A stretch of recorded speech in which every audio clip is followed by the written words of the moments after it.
Olá, seja muito bem-vindo, bem-vinda a mais uma edição do nosso Arena de Ideias, que é esse nosso ponto de encontro aqui da Oficina Consultoria, em que a gente reúne especialistas, clientes, profissionais, parceiros, para sempre tratar de temas importantes que dizem respeito à reputação, à influência, à comunicação e à mídia. E hoje é uma edição muito especial porque a gente vai tratar aqui numa roda de conversa com pessoas queridas, próximas e amigas e parceiras de negócio, nesse tema que é tão relevante, que é falar sobre combate à desinformação. E o combate à desinformação, ele deixa de ser um tema tratado só nos ambientes de gestão de crise, de gestão de reputação, ele está na mesa de qualquer executivo, de qualquer empresário, de qualquer tomador de decisão. Porque, de fato, as marcas e as reputações são construídas nesse ambiente que a gente vai entender melhor aqui sobre como funciona e para poder operar. Né? Então, é um tema que sai de uma mesa específica e vai para a mesa de todos nós. Né? Então, a ideia é a gente tangibilizar um pouco mais e sermos um pouco mais didáticos para quem está nos acompanhando sobre esse tema tão complexo, mas que está na nossa mão geri-lo no dia a dia. E para esse debate, né, eu, Liliane Pinheiro, recebo a Miriam Moura, que é a nossa consultora associada aqui na oficina, especialista em reputação, que conosco vai trazer um pouquinho desses conceitos hoje, o que é combate, o que é desinformação, né, o que é o ambiente informacional. Então, a Miriam vai aquecer com a gente aqui um pouquinho dessas teorias. A Luciana Correia, que é nossa parceira da Lupa, agência Lupa, que junto com a gente desenhou o hub de proteção reputacional no combate à desinformação. E trazendo essa visão, né, de quem lida no dia a dia com o conteúdo e com a desinformação no dia a dia do seu negócio. A nossa querida Beth Cataldo, que é a nossa parceira, enfim, jornalista, uma expert em temas aí de construção de repertório, de construção de narrativa. Ela é fundadora da Tema Editorial. E esse bate-papo aqui hoje, eu acho que promete muita coisa, né, meninas? Uma satisfação imensa recebê-las aqui, sejam bem-vindas.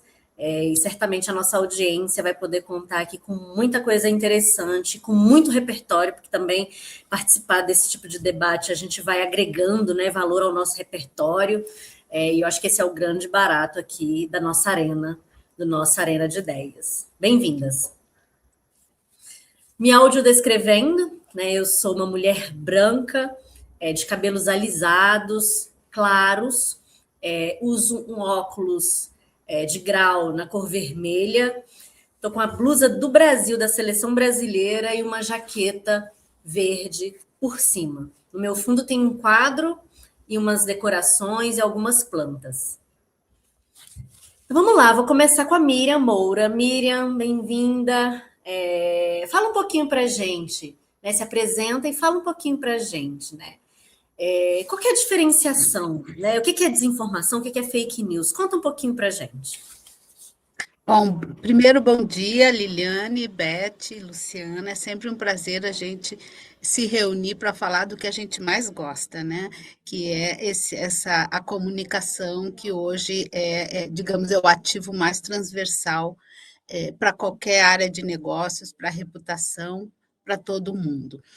A gente vive hoje, bom, antes a minha audiodescrição, eu sou uma mulher branca, com cabelos castanhos claros, atrás de mim o meu fundo, eu estou numa cabine de gravação, então é um fundo neutro para proteção de som, óculos, e estou vestindo uma camisa bege.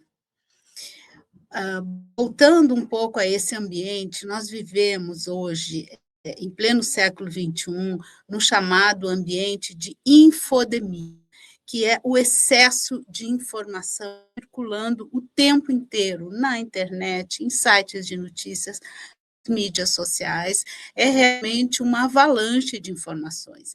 E esse ambiente de excesso de informação sim, ele estimula a veiculação, a disseminação de conteúdos não verdadeiros e dificulta a identificação do que costumamos chamar da verdade dos fatos, da verdade real. É cada vez mais difícil, em meio a esse excesso informacional, a gente vive em plena economia da atenção, a nossa atenção está constantemente sendo capturada, então isso tudo cria um ambiente que dificulta um pouco. Por isso, a gente precisa, sim, de ferramentas, de estratégias de comunicação para conseguir sobreviver, proteger a reputação das marcas, que hoje é um ativo mais valioso de qualquer organização. Miriam, você falou muito, você costuma falar muito sobre a teoria da desinformação, porque tem a misinformation, tem alguns terminhos aí do inglês. Explica para gente o que são, qual é a diferenciação entre desinformação, misinformation. Você costuma falar bastante disso. Fala para a nossa audiência quais são esses Esse conceitos. é uma questão super importante, porque em português a gente usa fake news para tudo. Tudo é fake news. E, na verdade, não é, existem nuances que é importante compreender. Em inglês, o inglês tem duas palavras, duas expressões: disinformation e misinformation. Então, desinformation é aquela informação falsa com um propósito, ela é disseminada, ela é compartilhada com o propósito de divulgar uma informação falsa, com algum objetivo, né? Vários. Então, essa é a disinformation. E misinformation é quando você, e é muito comum, quando você veicula, compartilha, é aquele, a gente hoje compartilha quase por compulsão, uma informação que não é verdadeira, às vezes você, por desconhecimento, por falta de informação mais precisa. Então, existe o que eu chamo de nuances, né, desse circuito da desinformação, que circulam, e com isso, todo esse ambiente dificulta as pessoas identificarem, né? Fazerem essa diferenciação, mesmo para especialistas, e a Luciana sabe bem disso, né? Mesmo para agências especializadas em fact-check, é muito difícil, porque existem essas nuances. Mais adiante, a gente vai falar da nova busca, da busca com inteligência artificial, que ajuda um pouco isso. Vou deixar para daqui a pouco. Maravilha, Miriam, maravilha. Beth, e você trouxe para a gente nessa discussão um olhar muito, uma visão até acadêmica, sociológica, filosófica sobre esse ambiente, né? Conta para a gente, explica um pouquinho melhor sobre esse fenômeno da desinformação nesse contexto que a Miriam trouxe muito bem, né? Do ambiente da disputa da atenção, né? Explica para a gente como é que esse fenômeno acontece, porque muitas vezes a gente está no dia a dia, né? E todo mundo ao menos tem um smartphone na palma da sua mão, né? E essa economia da atenção brigando o tempo todo aqui no seu smartphone, você tem o veículo de notícia, você tem o WhatsApp, você tem todas as aplicações ali de serviço o tempo todo. Explica para a gente sobre esse ambiente. Obrigada, Liliane. Só falando rapidamente, que eu sou uma mulher branca, de cabelos grisalhos, estou com uma blusa um tom esverdeado e tenho algumas obras de arte aí do Nordeste, aqui atrás de mim, onde eu estou passando férias. Lili, eu acho importante enfatizar dois aspectos, se eu tiver tempo agora, senão eu desdobro mais à frente. Tem um pouco a ver com isso que você acabou de colocar. Acho que para entender esse fenômeno comunicacional, o ambiente comunicacional que a gente vive, que Miriam destacou muito bem as nuances, é preciso entender que essa avalanche de informação, ela é um fenômeno relativamente recente, quer dizer, nós estamos falando dos anos 90 para cá. Se pensarmos nos anos 90, nós vamos imaginar que nós tínhamos ali um circuito muito restrito de formação de opinião pública. Quer dizer, leitores de jornais impressos, né? Uma emissora de televisão, um ou outro rádio, mas basicamente esses jornais que falam e falavam para uma elite. Portanto, imaginemos algo em torno de 1 milhão de pessoas. De repente, a explosão das plataformas do ambiente digital, a profusão de informações, que é esse senso que você traz, de que você está com um smartphone e aí você tem acesso a milhões de informações, né? Isso eu acho que explica muito esse atordoamento que o ambiente comunicacional nos traz hoje. E por isso eu acho que multiplica o desafio do combate à desinformação, porque ao contrário de antes, em que você tinha emissores de informação muito restritos também, hoje nós temos uma variedade, uma amplitude de emissão de emissores de informação, que é um desafio monumental. Eu acho que é muito do desafio do combate à desinformação, ele tem a ver com esse ambiente. E também um outro fenômeno que rapidamente eu quero observar, que é um fenômeno que eu sempre gosto de citar, que é a questão da temporalidade. Então, quando a gente trabalha com informação em tempo real, que é possibilitada por esse ambiente digital, por essas plataformas, por essa infraestrutura tecnológica, a multiplicidade de conteúdos isso é muito vastamente maior, né? Então, é exponencial, é quase interminável, porque você pode fragmentar a informação, você pode dar uma informação e daí a meio minuto você dá outra. Ou seja, nós temos todo o nosso ambiente comunicacional, ele favorece realmente a proliferação de informações verdadeiras e não verdadeiras. O desafio é lidar com essa complexidade da opinião pública, que não é mais meia dúzia de pessoas, mas sim todas as categorias sociais, todos os segmentos regionais, toda a variedade cultural que um país como o Brasil tem. E a temporalidade, ela é, digamos, o aditivo final nesse contexto. É aquele que traz o desafio maior, que é a rapidez, a instantaneidade. E, portanto, quando a gente fala no combate à desinformação, a gente está falando desse tipo de desafio. Ou seja, eu tenho não apenas que falar com uma audiência múltipla e muito mais ampla, que eu muitas vezes desconhecia, né? Não tinha intimidade para fazer um diálogo estruturado, e lidar com a instantaneidade. Então, só consegue lidar com esses dois fatores que eu acho que são decisivos aquelas instituições, aquelas empresas que se prepararem estruturalmente para isso. Portanto, isso que você falou, Liliane, que não basta apenas lidar com a emergência, né? Ou seja, a gente não está falando de o hub de proteção reputacional, ele não está falando apenas em emergência, em reações rápidas, não, ele está falando de montar todo um antecedente, toda uma estrutura que permita reações consistentes e rápidas. Mas é fundamental entender que esse é o ambiente, na minha avaliação. Muito interessante isso que você trouxe, Beth, que é esse ambiente, ele pode ser favorável ou não para a informação verdadeira ou para a desinformação. E o que a gente tem percebido, e dados têm mostrado isso, é que a desinformação ou a fake news, ela consegue uma velocidade, às vezes, propagar mais do que a informação verdadeira. É isso, Luciana? Explica um pouco para a gente essa dinâmica da informação verdadeira, da fake news, né? Vocês aí como agência de checagem, como é que vocês lidam com isso? Bom, primeiro, oi Lili, Miriam, Beth, um prazer estar aqui conversando com vocês. Eu sou, me descrevendo aqui, eu sou uma mulher branca, cabelos castanhos escuros, meus cabelos estão presos nesse momento, estou usando casacos, porque aqui onde falo nesse momento está fazendo 11 graus, está bastante frio. Atrás de mim tem uma parede clara, com abajur, alguns quadros e porta-retratos. Esse Arena hoje, ele é, enfim, Brasil todo, né? Exato. Duas em Brasília, uma no Nordeste, outra lá em Santa Catarina. Exato. Tão diverso quanto o Brasil.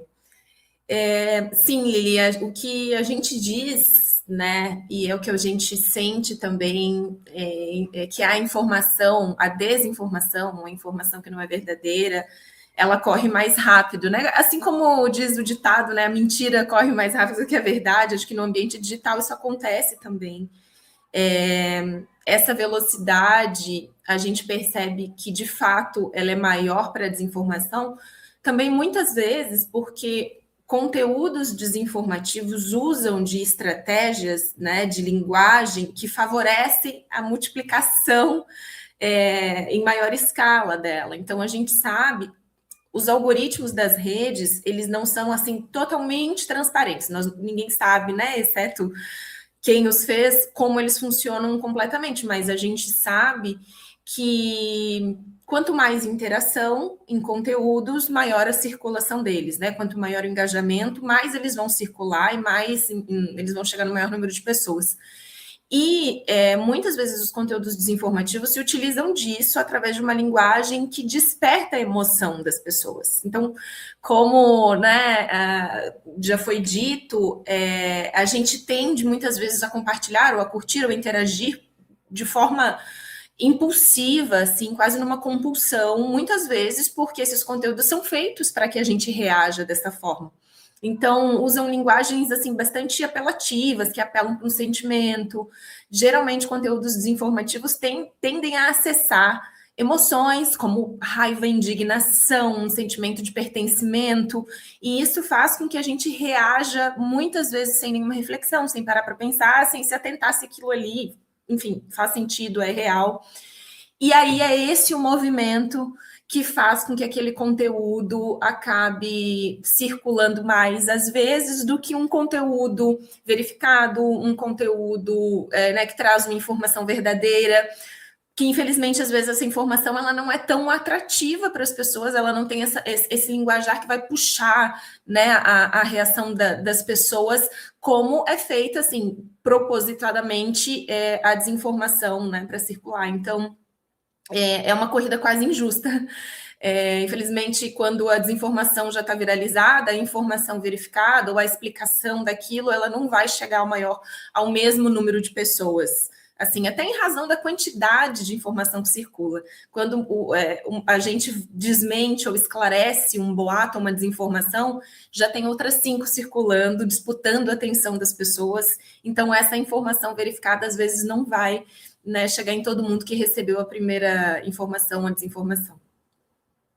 Maravilha. Esse aquecimento dessas 3 falas, né, a Miriam trazendo esse contexto informacional, explicando essa diferenciação, né, do que é desinformação, né, intencional ou não, a Beth trazendo todo esse fenômeno, né, desse ambiente, e você, Lu, trazendo a dinâmica do algoritmo, né, só traz para a gente um alerta de que as empresas, de fato, vão precisar entender profundamente esse contexto e se adaptar, né? Então, o que a gente tem dito bastante para os clientes se antes eu decidia ser low profile, essa opção não existe, né? Porque a marca low profile, ela não existe, né? Se tudo hoje que existe está na internet, está no debate das redes, né? Está na inteligência artificial, precisa inicialmente de uma ação, né? Que é adotar uma postura comunicacional, multicanal, né? Então, se lá atrás a gente poderia escolher ser low profile, hoje eu acho que isso não é mais uma escolha para quem quer existir, né? Então, a gente tem orientado bastante os nossos clientes, e é nesse sentido que nasce essa solução do nosso hub, né, de proteção reputacional pro combate à desinformação, de que não existe caminho para combater desinformação que não uma comunicação assertiva, e em muitos momentos, né, Lu, uma comunicação que traga esses elementos emocionais que você bem citou, né, que desperte realmente a emoção, né? Então, a lógica da economia da atenção, que a Miriam trouxe muito bem, né? A Beth costuma dizer que é fundamental, né, Beth? Explica para a gente, que você fala do território da verdade. Explica um pouquinho para a gente. Claro. Eu acho muito interessante, Liliane, essa percepção sobre esse território da verdade, que eu também associo a um conceito que eu chamo de digamos, da verdade comunicacional, porque ele diz respeito muito a essa dinâmica dentro de uma empresa, dentro de uma instituição. E aí a gente está falando para os clientes potenciais do nosso hub. Por que isso é importante? Porque para você construir esses territórios e construir esse conceito abrangente de verdade comunicacional, você tem que mergulhar dentro do negócio. Você tem que entender o negócio, você tem que questionar o negócio, você tem que conhecer os colaboradores e, a partir daquilo que você apurar, você devolver a eles toda essa percepção do que pode ser essa construção. Então, a gente não está falando simplesmente de construção de narrativas superficiais, rápidas, digamos, mesmo que elas sejam com todos os ingredientes para chamar a atenção, que a gente sabe que são os ingredientes da emoção, do impacto, daquilo que é incisivo, que é tudo que a desinformação consegue ser. Então, a gente não está falando de algo superficial. A gente está falando de alguma coisa, de um processo, de uma estruturação de processos que impactam o próprio negócio, que vão a esse mergulho. Ou seja, o Hub se propõe a essa imersão dentro de um ambiente empresarial e dali extrair o que realmente pode ser colocado e pode ser utilizado para edificar esse território da verdade. Eu acho que não preciso entender que isso é alguma coisa sistêmica, orgânica, e quando a gente fala da economia da atenção, que evidentemente é um dos grandes temas do nosso negócio, do nosso ambiente comunicacional, a gente tem que falar de linguagem, a gente tem que falar de estratégia.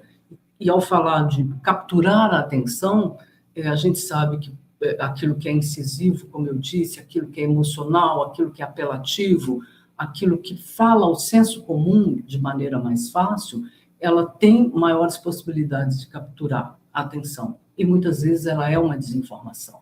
Então, o desafio de construir linguagens através de territórios da verdade, e buscando essa verdade informacional, é muito maior, porque a gente tem que lidar com esses ingredientes, digamos, de linguagem, que tragam também impacto emocional, que também consigam emocionar, mas dentro de um contexto verdadeiro. Ou seja, é um duplo desafio, ou triplo, um desafio complexo, e que realmente traz para nós especialistas, né, a vantagem dos temas de poder trazer soluções concretas e práticas. Eu acho que é o que importará também. Maravilha. E aí eu vou então passar para a Miriam trazer para a gente, né? Então, que a gente resolveu encurtar o caminho do cliente e desenvolveu aí uma solução tailor-made, né, Miriam? Uma solução, enfim, que customizável, né, para qualquer agente, seja ele público ou privado, marcas ou instituições, que pretendem revisitar essa sua jornada informacional, considerando esse ambiente, esse contexto, né? E aí a gente lançou o Hub, Miriam. Conta para a gente o que é essa nossa metodologia, né? A Beth falou muito de que é preciso ser intencional, que é preciso ter estratégia. Como é que a gente está desenhando isso para o nosso cliente poder acessar e a gente poder ajudá-lo nessa travessia desse reposicionamento mesmo, né? Então, como é que eu analiso os meus canais? Como é que eu percebo a necessidade dos meus públicos para uma interação melhor? Né? Como é que eu construo esse território da verdade, mergulhando profundamente no meu negócio e trazendo ali o que também não é só o que eu quero dizer, mas o que o meu público deseja em termos de informação. Conta um pouquinho para a gente o que é essa solução do Hub que a gente construiu junto aqui a 5 mãos, a 4 mãos, e que a gente tem bastante orgulho disso. Conta para a gente. É verdade, Lili. Foram meses de estudos, de pesquisas, de debates para a gente construir, e eu gosto de comparar, sem medo de estar sendo exagerada, como uma fortaleza para proteger a reputação das marcas. O nosso hub de proteção reputacional e combate à desinformação, ele é um elenco de soluções sob medidas, não existe nada, nenhuma, como se diz, receita de bolo, e ele tem 4 eixos norteadores. Primeira fase, a fase inicial, a fase estrutural, é a fase que você precisa entender, dentro dessa infodemia, né, global, qual é a realidade daquela marca, daquela organização, dentro do setor que ela atua, quais os públicos-chave. A gente faz a parte inicial de descobrimento, né? E isso é fundamental, porque é isso que a marca vai se situar. Então, são várias ações dentro desse primeiro norte que vão preparar a marca para entender, né, qual o grau de vulnerabilidade, porque vulnerável todas estão sempre, né? Outra questão, a partir daí, se você se situa, você faz uma análise de que tipo de informações não verdadeiras, desinformações circulam, quais as que já estão quase consolidadas, cristalizadas. Então, uma análise estratégica muito robusta, muito detalhada sobre a realidade daquela marca. A partir daí, você parte para a estratégia de ações e de conteúdo, é a parte principal de conteúdo que a gente cria narrativas e territórios de verdade, como a Beth acabou de explicar. Essa seria a nossa sequência, o segundo eixo norteador. O terceiro, nós chamamos de reputação e influência digital. E aqui eu quero chamar a atenção de uma questão que eu acho muito importante. A gente costuma dizer, nós, profissionais de comunicação, né, que reputação é o que falam de nós quando a gente não está na sala. É a mesma coisa para grandes marcas. Mas como você saber o que estão falando de você quando você não está na sala? Você fazendo esse monitoramento constante.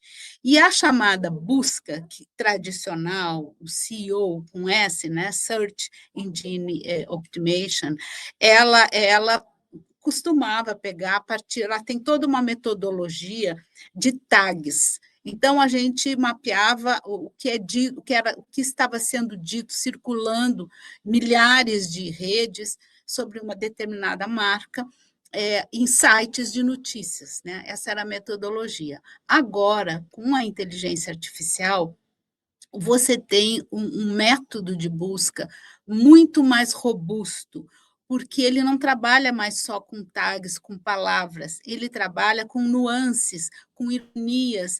Então, ele consegue fazer um contexto quase completo sobre quais são as incompreensões, as inverdades, as fake news que estão circulando, toda essa cesta, né, de conteúdos não verdadeiros que estão circulando. E, no final, como quarto eixo, que a gente chama, né, de jornada constante, que é o letramento midiático.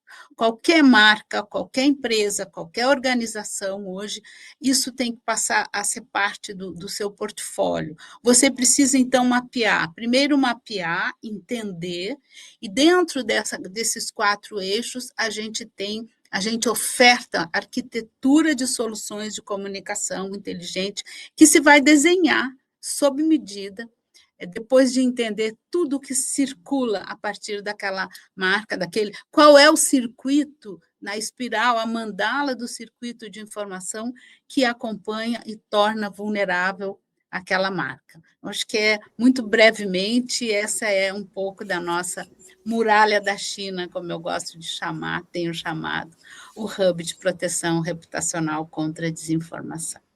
E essa muralha da China, né, Miriam, nada mais é do que, de fato, as empresas, as organizações assumirem papel de ecossistema de mídia. Então, a gente vê ainda, né, as marcas falando em canais muito específicos, né, e sem uma estratégia de trabalhar como ecossistema, né, onde é que eu falo o que para quem, e isso sendo nutrido, né? O que a gente tem observado também, né, é o impacto da inteligência artificial nisso, né? Hoje, as pessoas se informam, tiram dúvida, na maior parte das vezes, no ChatGPT, né? Então, como é que essa inteligência artificial, aonde ela está buscando informação para poder repassar essa informação ali como buscador, né? Então, eu acho que tem esse desafio, né? As marcas que até então ali precisavam trabalhar com o Google, agora, para além de trabalhar ali nos buscadores como o Google, também como os buscadores ali de inteligência artificial, né? Então, além de uma estratégia de SEO, agora tem uma estratégia também de GEO, né? Que é direcionada à inteligência artificial, ou seja, não sobra outra, enfim, não resta dúvidas de que é preciso realmente atuar como um verdadeiro ecossistema, né? Então, ter os canais proprietários, pensar como é que se relaciona com a mídia para poder ainda continuar, né? A mídia tradicional, a mídia profissional, ela não deixou de existir, muito pelo contrário, né? Então, tem um papel fundamental na construção da reputação, na construção da confiança, né? Como é que é a presença dessa marca nos ambientes das redes, né? Então, tudo isso precisa ser pensado, porque a partir daí que aquilo que a Miriam disse, né, que reputação é aquilo que falam de você quando você não está na sala, isso deixa de ser a sala e começa a ser qualquer ambiente, né? Qualquer ambiente de conversa e de discussão, essa sala vira essas comunidades, sejam elas digitais ou não, né? E aí, para aquecer um pouco mais sobre esse tema de inteligência artificial, e eu vou passar por todas as três, pedir que cada uma de vocês traga qual é o desafio e qual é a oportunidade, né? Porque o tema da inteligência artificial deixa de ser só uma conversa empresarial para virar tema para, inclusive, o Papa Leão, e aí eu adorei aqui essa provocação do nosso time com esse tema, né? Que Papa Leão escolheu a inteligência artificial como tema central da sua primeira encíclica oficial. A encíclica é a principal diretriz aí da Igreja Católica de discussão nesse cenário ali, ou seja, a Igreja mostrando o seu papel nessa discussão tão importante que é a inteligência artificial, né? E aí, se a confiança é um dos ativos mais valiosos para qualquer organização, né, e tem transformado aí a vida das pessoas, o que vocês acham, né? E aí eu posso começar com você, Lu. O que você acha para esse combate à desinformação, né? Qual é o risco e a oportunidade para as empresas com a inteligência artificial? Bom, eu acho que falando de risco e IA, a gente tem que entender que é isso, assim, né? Nós não vamos voltar atrás, retroceder. A IA não vai sumir, ela vai só avançar. Então, não adianta a gente ignorar. Eu acho que a gente precisa entendê-la e conversar sobre ela para que as pessoas entendam, assim. Hoje, a IA pode beneficiar de várias formas uma empresa, mas a IA também tem esse outro lado. Então, ela já permite a produção, né, a geração, criação de conteúdos hiperrealistas, cada vez mais difíceis de serem identificados a olho nu, assim, né? Então, você pode criar vídeos de CEOs, executivos, dizendo coisas que não disseram e que podem impactar fortemente, né? Gerar uma crise reputacional gigantesca para a empresa, assim, né? Com um simples comando, você pode criar diversas narrativas mentirosas sobre uma marca, teorias conspiratórias sobre uma campanha publicitária e lançar isso na rede. Com robôs, você consegue criar uma campanha coordenada, né, um ataque coordenado contra uma marca, que vai parecer que centenas de contas diferentes estão falando a mesma coisa, então quem sabe isso seja verdade. Então ela favorece, né, em escala, inclusive, a produção de conteúdos falsos, assim, e bastante realistas, assim, e realmente essa escala é algo assustador, assim, né? A capacidade de coisas que a IA pode produzir com um comando é imensa, assim. Então, é muito importante que a gente entenda esses riscos e se prepare para eles. E eu acho que como oportunidade, desafio, é entender que a gente precisa, assim, sempre precisamos, mas eu acho que agora é urgente, de uma sociedade letrada digitalmente, de cidadãos, e aí, nesse caso, consumidores, clientes preparados, com autonomia digital, para receber esse turbilhão de informações e evoluções da tecnologia, né? Porque eu acho que, independente de qual seja o setor, o ramo da marca, de alguma forma, algum tipo de desinformação pode atingi-la. E talvez a gente não consiga compreender e responder todas, mas um cidadão letrado digitalmente, tem mais chance de, sozinho, na sua casa, lidar melhor com aquilo que recebe. Passar a refletir, entender, buscar de onde veio aquilo, pesquisar, né, questionar, e não só receber passivamente o que chega na sua rede social. E aí eu acho que a oportunidade é a empresa se antecipar e se apresentar como parceira do consumidor, do cliente, demonstrar que sabe que hoje em dia ele vive um risco no ambiente digital e ele é parceiro para ir junto, para estar ao lado do consumidor nessa preparação, né, nesse letramento, oferecer possibilidades, apoiar campanhas, iniciar campanhas, para, como acho que a Miriam já falou, né, educação midiática é algo que toda marca pode investir e é uma grande ação de proteção do cliente, do consumidor, do cidadão. E eu acho que é isso, assim, consumidores mais preparados vão fazer escolhas melhores, inclusive de compra, de consumo. E então, a gente precisa, eu acho que a mensagem grande é essa: marcas, antecipem-se, mostrem que vocês estão preocupadas, que vocês entendem esse risco e que vocês são parceiras dos seus clientes para poder prepará-los. Muito bacana essa sua visão, né? Então, para além de eu comunicar meu produto, eu ser parceiro no combate à desinformação e nesse letramento, né? Então, é de fato uma responsabilidade aí a mais trazida para as marcas, é uma responsabilidade, mas uma oportunidade de conversa, né? Um espaço de conversa novo, que inclusive, né, as empresas assumem esse papel de educadora, de facilitadora da compreensão e da construção, né, dessa visão. Agora, Miriam, me conta um pouquinho essa coisa do Papa tratar disso na encíclica. Qual que é o significado disso, né, de você ter a força da Igreja Católica, né, que também está passando por um momento aí desafiador, né, de disputa de atenção também, né, assumir esse protagonismo nessa discussão de inteligência artificial? Eu achei, além de muito relevante, muito reconfortante, termos uma liderança, né, com a força de influência que qualquer papa tem, se voltar. Isso mostra o protagonismo central que essa questão da desinformação, que se presta, assim, se você pensar bem, quem tem poder para falar mais alto, voltando a um conceito arquétipo de comunicação, né? Quando a gente dizia, você subia num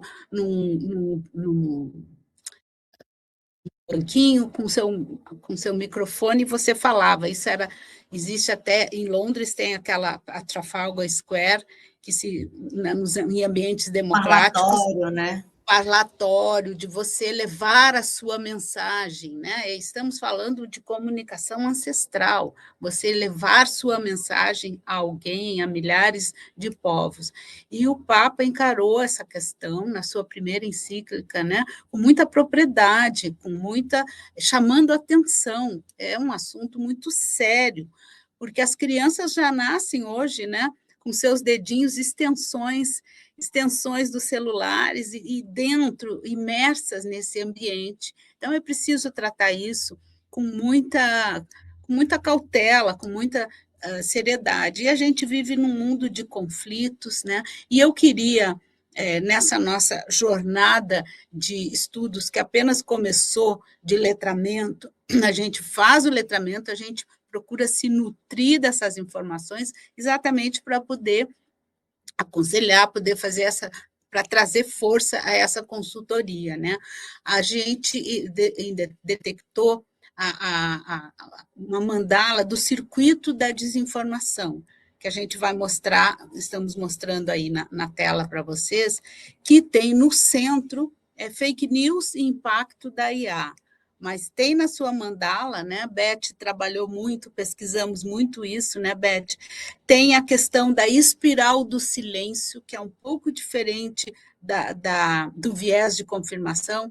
O que é a espiral do silêncio? É a tendência que a gente tem de não ir contra a maioria, a corrente, de não nadar contra a corrente, vamos usar uma expressão bem popular. Então, às vezes, as pessoas têm essa tendência de não querer rebater mesmo sabendo que aquela informação pode não ser a mais verdadeira. Então, essa é a chamada espiral do silêncio, mas que é muito mais profunda do que isso. Você tem outra questão E essa dentro da espiral do mandala. silêncio, Miriam, ela é um espaço a ser ocupado, é isso? Sem dúvida. Dentro dessa espiral do Primeiro, silêncio. a ser compreendido, né? A gente pode mostrar, nós temos, isso tudo são fruto das pesquisas que a gente fez para formatar esse hub, mas nós temos outra questão muito presente, perigosa, que é a cultura da oralidade. Né? A gente mostra, não é, Beth e Luciana, que as pessoas não leem mais nessa economia da atenção, a comunicação hoje é imagética, e também a maioria de não leitores. Então, seriam algumas esferas contribuindo para essa necessidade de você entender isso. E eu queria chamar a atenção, a semana passada foi divulgada a última edição da maior pesquisa sobre consumo de notícias digitais, que é a pesquisa da Reuters em parceria com a Oxford University.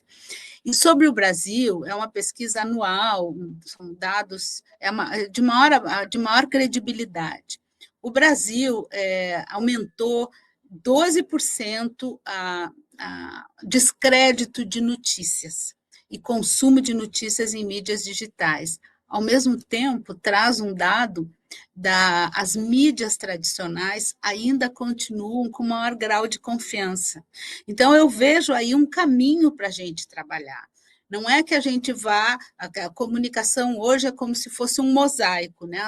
Todo mundo se comunicando ao mesmo tempo. Mas ainda as pessoas não acreditam mais em notícia, isso já é fruto de décadas dessa avalanche de informação, mas elas confiam ainda nos meios tradicionais. Isso é o que nos mostra a pesquisa mais importante, a edição mais recente que tem.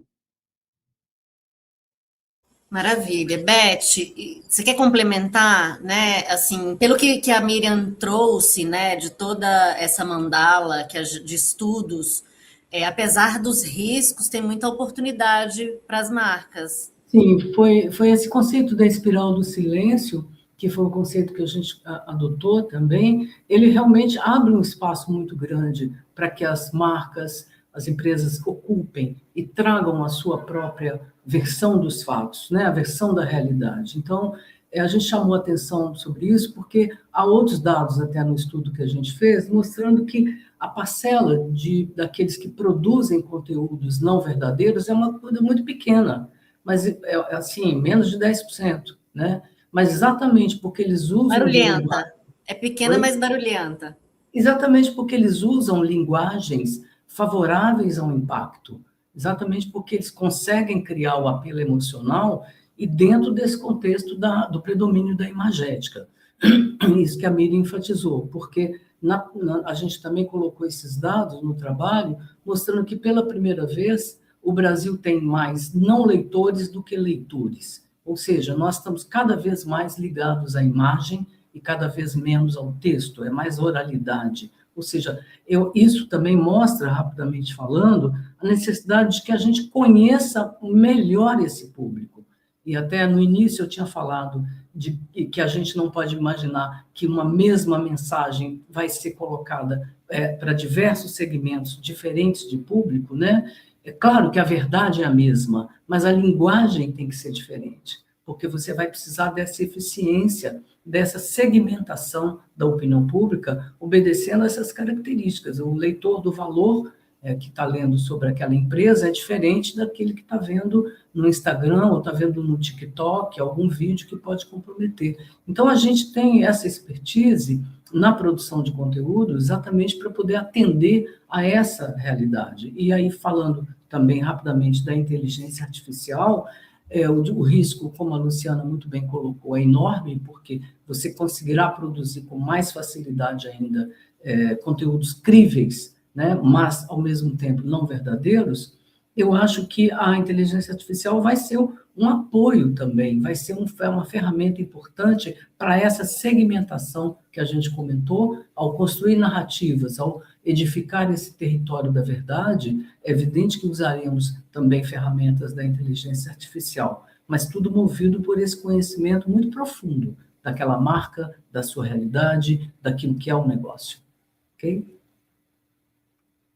Maravilha, gente. Eu acho que assim, esse estudo que foi feito, a gente produziu um e-book, inclusive quero colocar aqui o QR Code, para quem quiser se aprofundar um pouco mais sobre esse estudo que a Beth, a Miriam, a Luciana fizeram, porque a gente precisou buscar realmente referências acadêmicas, bibliográficas, para que a gente pudesse compreender e ajudar as empresas nessa travessia, né? Então, é importante a gente entender o contexto, quando isso vira oportunidade, quando vira desafio, como se preparar para ter uma presença em meio a esse contexto, né? E quando você diz, Beth, que quem produz desinformação é pequeno, né? É um percentual pequeno, isso só reforça de que tem muito mais estratégia, muito mais espaço a ser ocupado pelas empresas nessa economia da atenção, né? Então, eu queria fazer um convite, né? As empresas, as instituições, os executivos, para que a gente possa debater sobre esse tema. A oficina se coloca à disposição com esse time de especialistas, para que a gente possa debater, né, e compreender melhor esse cenário, nessa travessia juntos, né? Então, agradecer a Miriam, a Luciana e a Beth por esse papo, certamente muitos outros sobre esse tema da desinformação a gente vai ter, né? E não é que a gente seja os maiores especialistas, mas a gente desenvolveu aí um aprofundamento para facilitar esse caminho para quem está ali meio perdido e sem saber muito que rumo tomar, e entendendo que a desinformação é só um problema, mas a gente tem muito a construir, né? Então, fazer esse convite a você, a oficina está à disposição, aberta, para poder a gente discutir. A gente vai encerrar por aqui, né? Então, obrigada, meninas, obrigada à nossa audiência por esse tempo aqui conosco, e o Arena de Ideias é esse espaço, né, para que a gente possa debater, discutir, mas também gerar conexões para além desse ambiente. Então, contem com a oficina nessa jornada e até a próxima edição. Começa agora a nova era da reputação e influência. Uma era que exige evolução, adaptação, análise de contexto, conhecimento profundo dos desafios dos clientes e soluções não óbvias.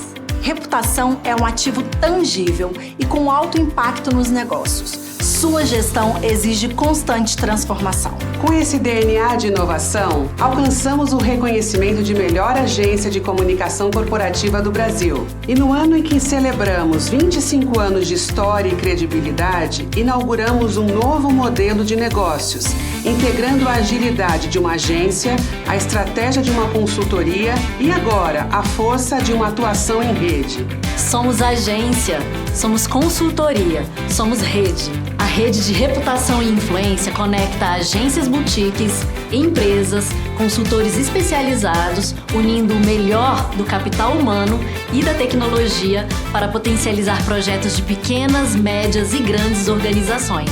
Um hub de competências que reúne dados, tecnologias, inteligência artificial, advocacy, gestão de crise e muito mais. Uma atuação integrada e sob medida para os objetivos de cada negócio. A integração de agência, consultoria e rede impulsiona o mercado, reforçando a oficina como protagonista numa nova modelagem de negócio para o setor de reputação e influência. Em rede, todos saem ganhando.